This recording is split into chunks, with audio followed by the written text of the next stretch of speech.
Tonight's story, The Code of the Mulliners, is of Archibald, who had two great advantages in life, his love for Aurelia Camerly and his ability to imitate a hen laying an egg. The latter is being demonstrated at this very moment at the Drones Club in Dover Street.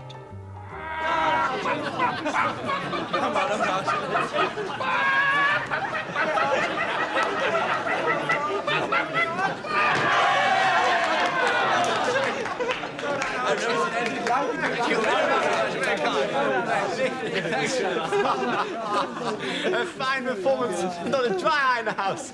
I've said it before, young Mulliner, and I'll say it again. You may be only just bright enough to put on your hat without help. When it comes to imitating hens laying eggs, you have no equal. Thanks very much. Have a tissue restore, you earned it. Cheers. Well, I'm glad you enjoyed it, Tuffy, because that act was probably my swan song. What? Retiring? But just when you were about to make the big break? Throwing away this God-given talent of yours the very week that Pongo Twistleton's got you an intro to C.B. Cochrane? But why, Archie, why? I'm going to be too busy thinking up ways of breaking off my engagement to Aurelia. Break it off? What do you say? Well, I thought you loved Aurelia Camerly with a fervour that threatened to unseat your reason. Such as it is. Cheers, Governor. I do. I mean, I love her madly, Tuffy. And on 3 separate occasions, I've sent my man Meadows over to the park to carve her initials and mine in a heart on the nearest tree. Well, then what are you talking about? Why do you want to break the engagement? I don't want to, Tuffy, but I'm going to have to, and I'll tell you why. Though I warn you, it's a pretty harrowing story. How harrowing? Well, I think your friend Shakespeare had a word for it. You mean a tale to freeze my blood? Make my two eyes like stars start from their spheres and every particular hair to stand on end like quills upon a fretful porpentine? Yes, and probably cause you to draw in your breath a bit sharpish, too. Harry? It all started when I realized that Aurelia was beginning to cool. What made you think that? Well, to begin with, the old hen-laying an egg act was beginning to lay an egg. Oh, no, that's what first drew her to you. Well, that and your reputation as the man with the finest collection of socks in London made her look up to you. Yes, I know, and when I showed her my latest socks, the ones with the heliotrope clocks, she barely managed to stifle a yawn. I mean, I mentioned wedding dates to her, and she asked me if I've read any good books lately. I mean, trifles, merely, nothing to worry about too much. Listen, Archie, I think I know what it is. She's putting it on. Girls do that, you know. Pretend indifference just to gee you up a bit. I mean, there's nothing there that a little ardent wooing wouldn't cure, eh? Certainly nothing to break an engagement over. Tuffy, you haven't heard the worst. I have just discovered. What is it, old foot? Well, when I realized that Aurelia was beginning to cool, I decided to have a word with my mother about it, because, let's face it, she is a woman. She would be, yes. So, I saddled up the old two-seater and tooled off down to Kew, because, let's face it, that's where she lives. It was a fine day, so I knew Mother would be enjoying the sun in the conservatory at the back of the house. I happened to glance through the window before I stepped in, and what I saw not only set me back on my heels, but stood my hair up straighter than any fretful porpentine you ever saw.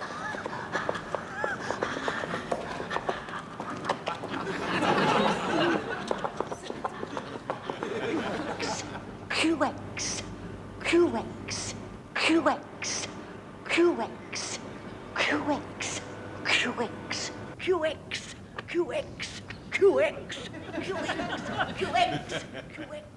QX, QX, QX, QX, QX, Tuppy, the panting and running round in circles wasn't so bad, but when she started shouting for somebody called Quicks, who was nowhere to be seen, well, that's what really got in amongst a fellow. The poor old girl is as loony as a coot. But, Archie, it's you Aurelia's marrying, not Lady Mulliner. Oh, cheese it, Tuppy. You know as well as I do that insanity is hereditary. It could break out in me at any time. I mean, can you imagine at the altar with a clergyman saying, "Wilt thou, Archibald," and me panting and barking like a dog? Yes, I suppose a girl would feel pretty silly in the circumstances. Afraid you're right, Archie. You'll have to cancel the fixture. But that's just it, Tuppy. I can't. I'm not allowed to. That's the code of the Mulliners. Once a Mulliner has plighted his troth, it stays irrevocably plut. Only the girl in the case can hand the hat, open the door, and give you the old heave-ho. In other words, the way I see it, you want to do the decent thing, but you can't do the decent thing because you've got this code which says you've got to do the decent thing. That's about it. What do you think? I think you've got something there that Somerset Maugham could turn into a 3-act play with no trouble. What happens in the third act, Tuffy? Don't ask me, old bean. I always go to sleep during the third act. This is a bit of the plot I need, you see. Aurelia has to break it off. Well, that's it. Plot. Well, don't you see? There are dozens of theatrical managements and agencies in the West End with piles of melodramas full of situations like yours. Well, all you have to do is drop in, pass yourself off as a backer or something, and browse around. I mean, pinch an idea from an actual play. Well, I couldn't do that, Tuffy. Could I? I could, couldn't I? Tuffy, I'm going to do it. That's the stuff, Archie. It's the only way. It's a far, far better thing I do now than I have ever done. That's from a melodrama, you know. What happened in that one? Chap gets his head cut off. Well, it seems a bit extreme. Courage, old prune.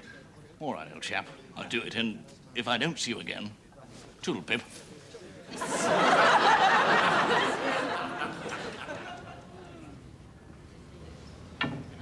And I wouldn't work for you, not if you don't offer me Pygmalion at Buckingham Palace.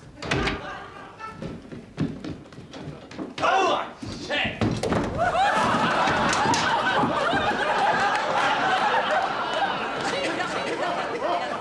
Did it bump you, dearie? Not at all. I'm sorry, I wasn't looking where I was going.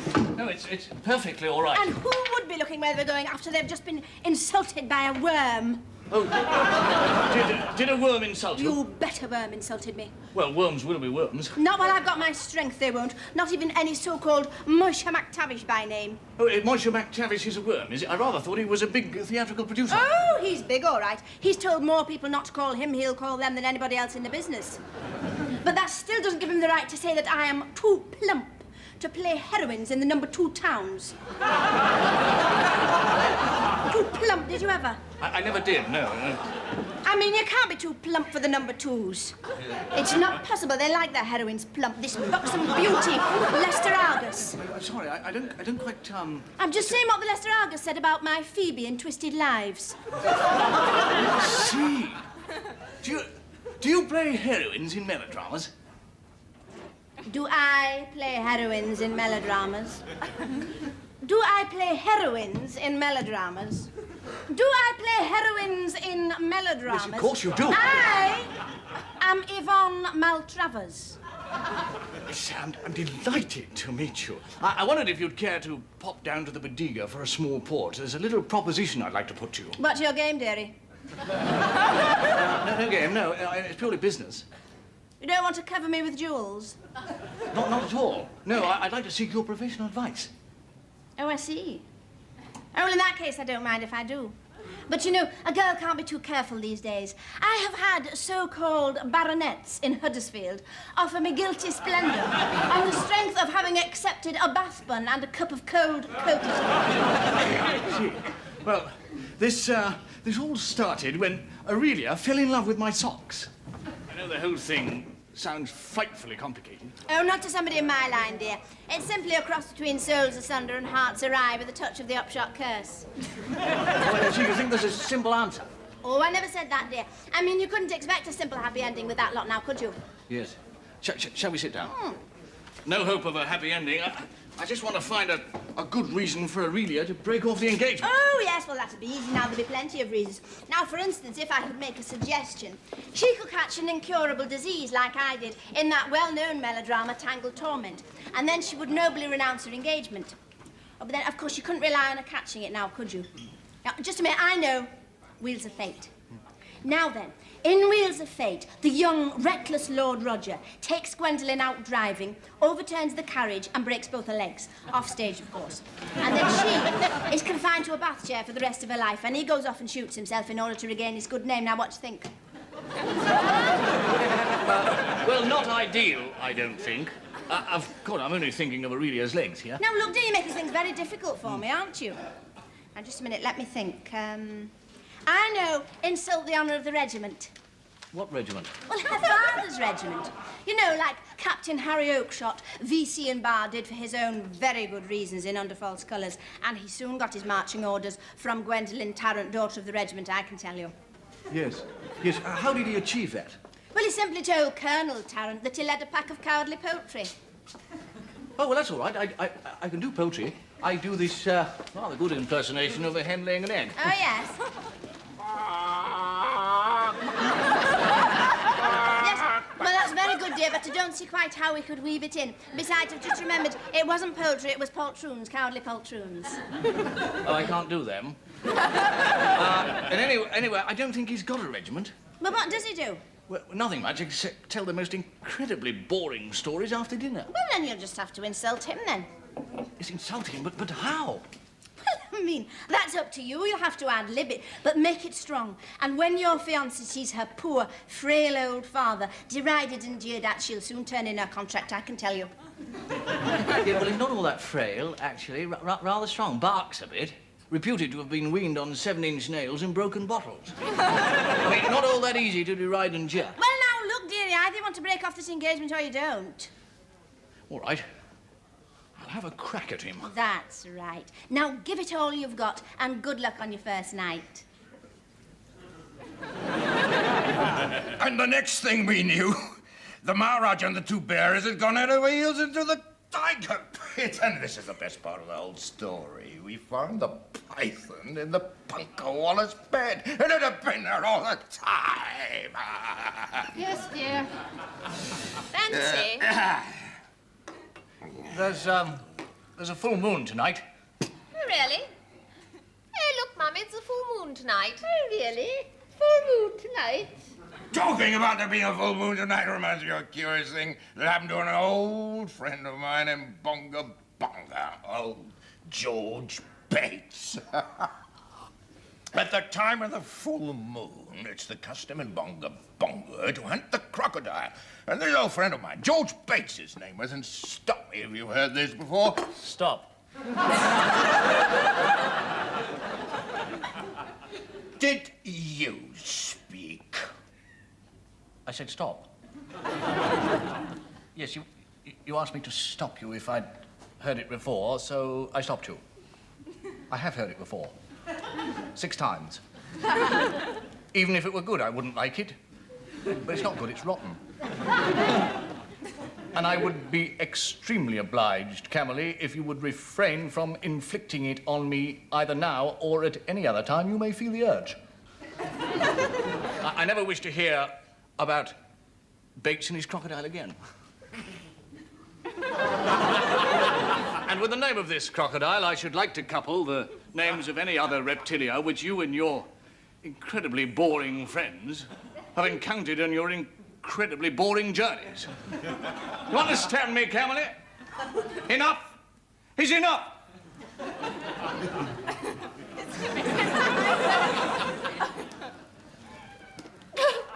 Thank you, Archibald, thank you. It was high time some courageous soul came along and spoke those brave words. You have just said what I've been wanting to say for years.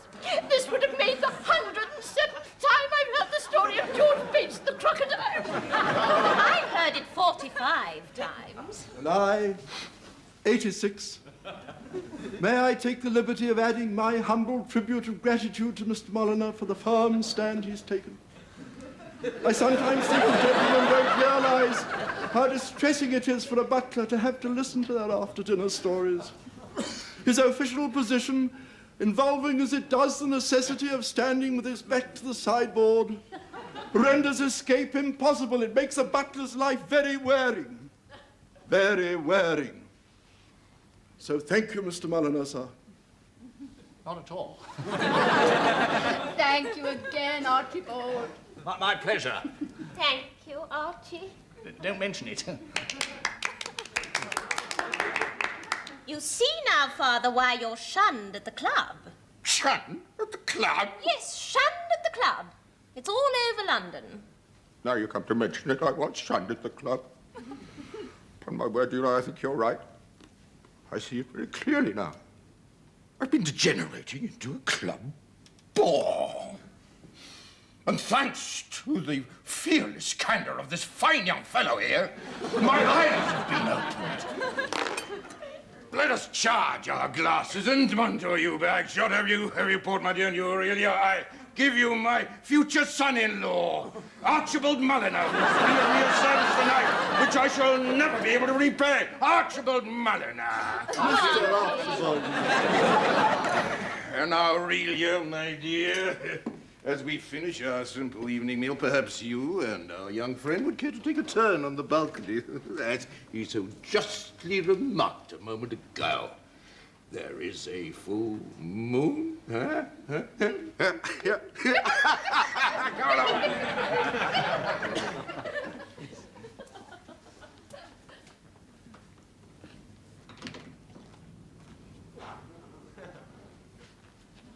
The moon awaits, sir.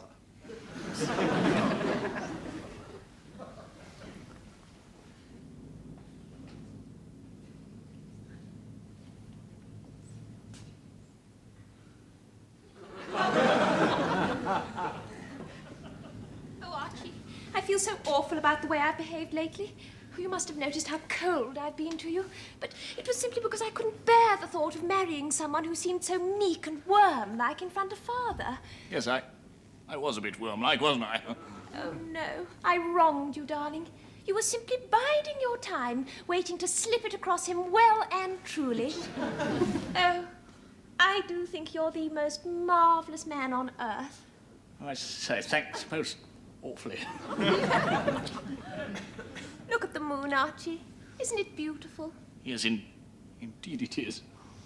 How can anyone say it causes madness? Well, of course, that's nonsense, isn't it? I mean, that's a lot of ranny-gazoo put about by out-of-work psychiatrists. But doesn't it do something to you? Doesn't do anything to me. It doesn't affect me at all. I mean, I could stand on this balcony all evening and it wouldn't alter a hair on my face. Head. On my head, of course. Archie, why are you behaving so oddly? Well, I'd be all right if I could get out of this damn moonlight. You do love me, don't you? Oh, I do indeed. Oh, Archie, will you take me to the Savoy tomorrow? Yes, of course I will. Then we can fix the wedding day. Yes, of course. Well, that's what we call dramatic irony in the theatre, dear. It's pretty much what we call it in real life, too. So, what are you going to do now? Marry the girl and take the chance? What of my mother turning up at the church claiming to be a silver teapot? No fear. Well, why don't you just tell her about your mother? One owes a certain loyalty to one's own flesh and blood, even if she is off a crumpet. Yes, I know. Who ran to catch you when you fell? Who kissed the place and made it well, your mother? Yes, indeed, yes. Well, now, what are you going to do? Well, I've had an idea. Aurelia and I will be dining at the Savoy Grill this evening, and I suddenly remembered what happened to Hypatia Todmarsh. Oh, yes. On the very eve of her becoming Mrs. Aubrey Rossington Whipsnap, she returned her fiancé to store because an old flame of his turned up and caused the most frightful scene. Of course, the woman from the past. Oh, dear, how could I forget it? Dear, oh, dear, oh, dear, I've played that part myself more times than you've had hot Savoy dinners. Yes, well, that's the thing. I was wondering if you could play it again tonight. For me, at the Savoy Grill. For your usual fee, of course. What, me? Play the abandoned love? Well, of course, dearie, I could do an abandoned love standing on my head, even though I've never played the Savoy Grill. But wouldn't it be better, do you think, if one of your real old flames did you a favour, somebody that your fiancé knew? I don't have any. Aurelia was my first and only love. Oh. You know, you really ought to write this up. It'd pack them in, they'd be sobbing in the aisles. Thank you very much. I'll do it for you, lovely. Oh, that's fine. Well, the Savoy Grill at 9:15 this evening. I want you to come in. Enter. Right. Left. I always enter left because that shows up my best profile. Oh, fine. And I want you to claim that I've been trifling with your affections. Yes, thank you, dear. I have played the part before. Yes, of course. Yes. Trifled with your affections in, now, where shall we say? Middlesbrough. Middlesbrough? Yes. Now, I'll tell you why I say Middlesbrough, because somebody actually once did trifle with my affections in Middlesbrough. And it'll help me to give colour and movement to the part when I think of Bertram. Bertram? Yes, that was his name. Bertram Lushington. I hit him over the head with a chocolate gâteau. Yeah, well, of course, that won't be necessary this evening. You're not trying to give me direction, are you, dear? Not at all. No, but the Savoy chocolate gâteaux are pretty sticky. All right, then, I'll tell you what I'll do with you. I shall cut the business and just do the dialogue. Thank you, yes. Now, that might mean I'd have to alter a line or two here and there, but I think most of the speeches would fit in. Now, you won't mind if I have to call you a heartless cur who should blush to think that he sullies the grand old name of an Englishman, will you? I look forward to that bit enormously. It got around a teaspoon. All right, then, 9:15. 9:15 on the dot.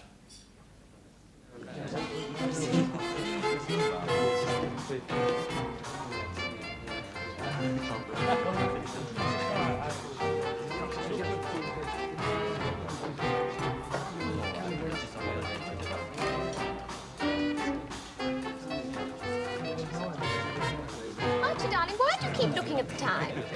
Oh, well, I just want to savour every single minute I'm spending with you, my darling. How sweet. But there will be lots more, won't there? Oh, of course there will, sweetheart. Plenty more. Well, what's the matter now? Well, I just think it's a bit public, isn't it? Well, restaurants do tend to be, my angel. I do see what you mean. There are an awful lot of people here. Yes. Oh, good evening. Hello. Who's that? Valentine Castle, Ross. You know, he writes the Londoner's log for the Sunday Express. Perhaps he'll put us in tomorrow. Yes, I dare say. The future Mr. and Mrs. Mulliner glimpsed having a delightful evening together. Yes, indeed. And we are, aren't we, my love? We are indeed. Of course, they don't have evenings like this in Middlesbrough. Who don't? The people who live there. or those who visit. Oh, I didn't know you'd ever been to Middlesbrough. I haven't. That is a lie. That is a filthy lie, and I deny everything about it. Gee. Oh, do look, there's your mother. Good evening. Mother, Rita. Whatever she does, pay no attention. Archie, what do you mean she's not doing anything except come to join us? Good evening, Lady Mulliner. Good evening, my dear. Hello, Archibald. Mother, what are you doing out on your own? That's a nice welcome. I'm having dinner with Dr. Addison, if you must know. Oh, well, the family quack. He's keeping an eye on you, is he? What do you mean? Oh, nothing. No, nothing at all. Just because a chap's doctor's keeping an eye on a chap's mother doesn't mean that the chap's mother has got anything wrong with her, does it? Doesn't mean to say that she's leaky in the overhead valves or anything like that. Nothing to worry about at all. Archibald, if you can't be sensible, be quiet. Yes. As a matter of fact, my dear, Dr. Addison has given me some very good advice about my double chin problem. Oh, really? In fact, he's given me some exercises to do. Exercises? Yes, well, it's a sort of beauty drill. I know it sounds a bit odd. It looks odd, too. First, you stand with your tongue out, panting like a dog. That straightens up and tightens the throat. Then you take a deep breath and say QX, QX over and over again. QX, QX. Yes. Just QX, QX. Ah, but in a special way. The Q isn't important, but the X. That works on the chin and the neck, tightens it all up, and then breaks down all the fatty tissues. Oh, how? Do show us. Oh, dear, I couldn't possibly. Not here, not in public. As I say, it does look so odd. When my maid first caught me doing it, she had a terrible shock. She thought I was about to be certified. And you're not, are you? I mean, you're not mad at all, are you? Thank you, dear. I know, Lady Mulliner. Show me behind the menu. All right, I will.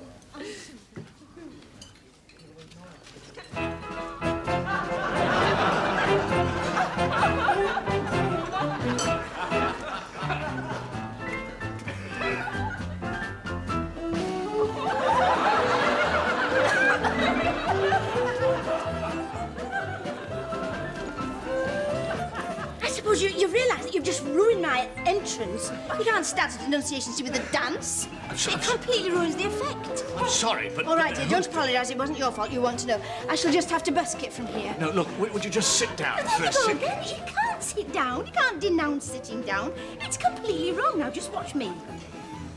Swine.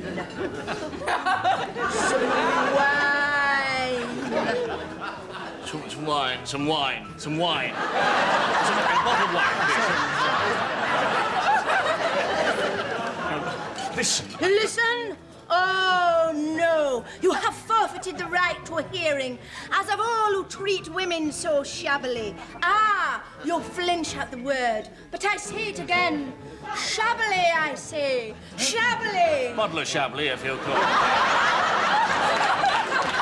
See how you've made my eyes water. And a jug of iced water, if you could.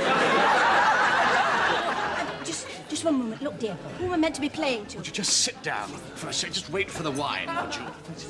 Archie, darling, who is that? Who's what? That? I don't know. I mean, some lady who wanted to dance. I didn't catch the name. Not so fast, man of my past. I think you'd better introduce us. I've never seen her before in my life. Aha! So you have never been to Middlesbrough? Middlesbrough? But Archie, Yes, I did say, didn't I, Aurelia, that I've never been to Middlesbrough. I mean, that just proves it, doesn't it? Aurelia, is it? Another poor butterfly whose heart you have treated like a trifle. You'd like a trifle, would you? Yes. Can I have a trifle, please? I'll send the trolleys. Fine. Enough of this idle badinage. You swine. You cur. Here's your favourite bit coming up now, dear. You cur who should flinch to think that he sullies the grand old name of an Englishman. Take that, Bertram Lushington.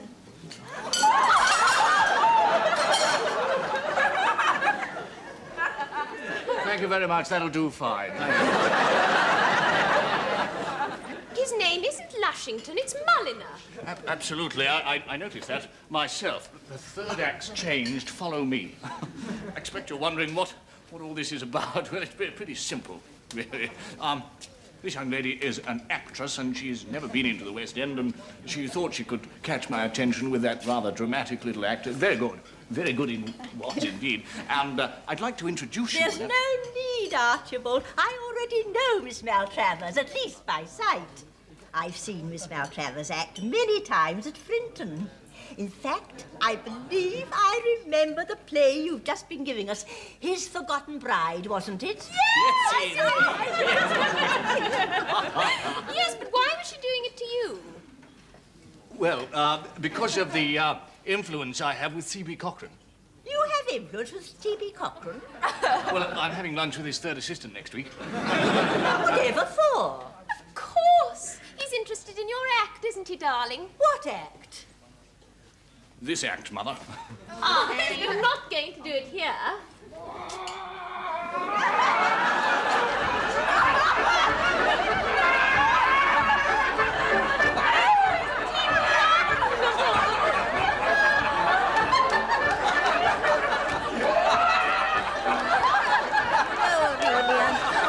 Want to worry you, but I sometimes wonder if there's a bit of insanity in the family.